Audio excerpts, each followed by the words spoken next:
Hey everybody, what's up and welcome back to today's video guys. And today guys, I'm going to go and be showing you how to flip samples in GarageBand.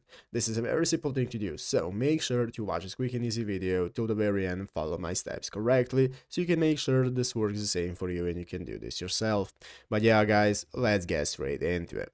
So the first thing you want to do is go ahead and open up the official GarageBand application on your mobile phone if you've not already. If you do not have the application, just go to the App Store and download it. And after opening it up, you'll be greeted by this main page right here, which is the home page where you can go ahead and manage all the instruments you can open up. You have your audio recorder option right here and so on.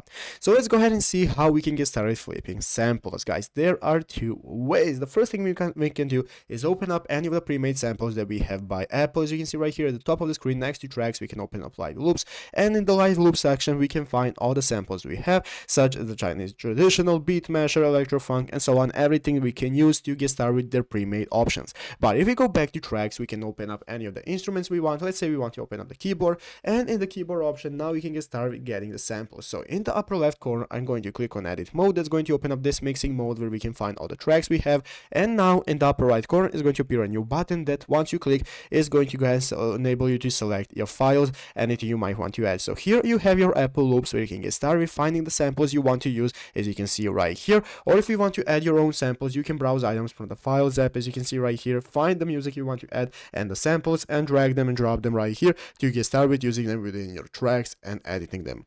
But yeah guys, basically those are the ways that you can get started. So I hope this video was helpful. If it was, make sure to leave a like, subscribe to the channel. So guys, thanks for watching, take care, and bye.